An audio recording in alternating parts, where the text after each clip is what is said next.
Joined by our film critic, Lisa Neselson. Hello, Lisa. So we're going to start with news of two films out here in France today. Let's start with American director Wes Anderson's 8th film to date. It's called The Grand Budapest Hotel. Well, you know, I don't give star ratings, but luxury hotels go out to 5 stars, so I just want to plant that idea in your head. I like this movie a lot. There's a mini trend afoot for movies with chapter headings in which one character is telling another character a long story, and so the bulk of the movie actually serves as a flashback to illustrate that. This is one that's like that, and Lars von Trier's Nymphomaniac is another. And in talented hands, it's a very good device because it allows for precision in language. Wes Anderson outdoes himself here. He sucks us into a completely imaginary country and into his imagination, and he never, ever loosens his grip. Let's watch. Why do you want to be a lobby boy? Who wouldn't? At the Grand Budapest, sir. And so my life began. Junior lobby boy in training under the strict command of Monsieur Gustave H. Many of the hotel's most valued and distinguished guests came for him. I love you. I love you. She was dynamite in the sack, by the way. She was 84. I've had older. The police are here. Tell them I'll be right down. That looks like a great cast running around over a few decades. Indeed, it spans the early 1930s to the late 1960s. It's incredibly elaborate and yet never hard to follow. It's melancholy and bittersweet, but it's a joy to watch. It's literary, but it's insanely visual. It's got all those things going for it. And I think Wes Anderson may be starting to fill the gap left by the late Robert Altman, who had no trouble at all assembling wonderful casts because every actor on earth wanted to work with him. So here, let us hear from a few of the members of Wes Anderson's 17-person ensemble.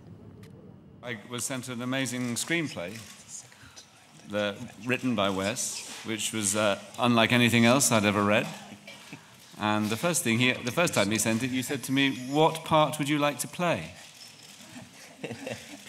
That one, please. Madame D is what I look like when I don't put on all this makeup. I am, you know, very, very, very, very old. We are promised very long hours and low wages. Now, Anderson apparently drew inspiration from the writings of Stefan Zweig. It does conjure a lost world. A lost world indeed, a world of servants and outstanding service and delectable pastries and, unfortunately, the rise of fascism. In a bygone era, you know, people of means would repair to a luxury hotel much the same way the common man would go to a movie palace to be pampered, to be entertained, to be taken somewhere else for a while. And I can't begin to tell you what this movie is actually about, so I will give you some pointers for watching the film itself. If you've never given much thought to what production designers and set decorators do, be it known that Adam Stockhausen, who also worked on Wes Anderson's Darjeeling Express and Moonrise Kingdom, also did the decors for 12 Years a Slave. I can't imagine two environments more different than those. Something else to pay attention to, which we can see a little bit of here, is the shape of the image. If you saw The Artist, you may recall that it was closer to a square than a rectangle. Now we live in a widescreen world with widescreen flat panel TV sets, but throughout its early decades, cinema was made in a much squarer format, and Anderson uses that, playing with the shape of the screen depending on the era we're in. It's very subtle, though. And French composer Alexandre Desplat taps into unusual instruments, and he has a ball with balalaikas. I strongly urge you to stay through the closing credits. I will be sure to check that movie out. Now, also out today is the French nature documentary Terre des Ours about the brown bears in a remote corner of Siberia. Yes, and because many of us have had a companion kind of like this in our past, we have this tendency to think of bears as being cuddly and friendly and just, you know, harmless critters. But in fact, they apparently aren't even particularly friendly to each other. In that form they are. In that form they are. This is certainly true. very cute. Thank you. I learned from this eye-popping film that bears don't live in groups or even in couples. Mom is responsible for taking care of the cubs for exactly 3 years, and after that, those bears are on their own. So the film follows a young bear in its very first year fending for itself. Let's watch.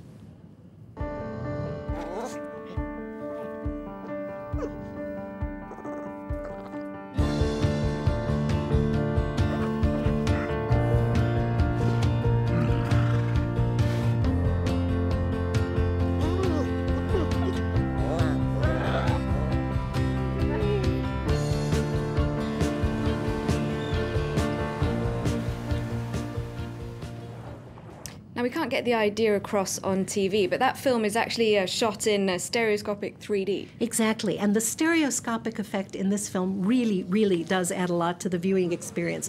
The filmmakers are French, but they worked closely with the technical wizard who works with James Cameron, and you may remember that Cameron's Avatar is the movie that convinced the powers that be that we want to see everything from now on, absolutely everything, in 3D. I'm far from an unconditional fan of 3D, but it is put to truly excellent use here.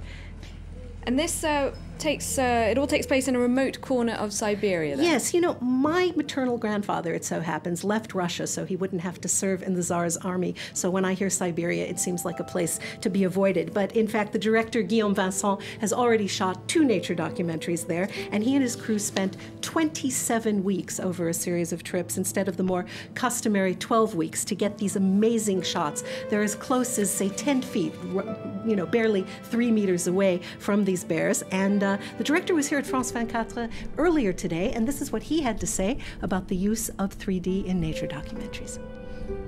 It's very valuable in documentaries because it gives a sensation of reality, of all the furs, the stones, everything looks so real. Not hyper-realistic, but just so real. But you have to have the good character to do it, because you have to be close, you have to feel the proximity, and it's not with all the animals that you can do it. You end up identifying with the bears? Well, I discovered that I have at least 2 things in common with brown bears. We're both nearsighted, and we both like raw fish, although I prefer mine prepared by a sushi chef. The bears have just 3 months to eat enough to get through the winter when it drops to 30 below centigrade, and there's nothing to eat. So to get their fat and protein reserves up, no kidding, they have to catch and eat 50 salmon a day. That's incredible. Okay, well, both of those films look great. I'll be sure to check them out. Thank you very much, Lisa, and see you very soon. You're watching Live from Paris, and it's time now for our daily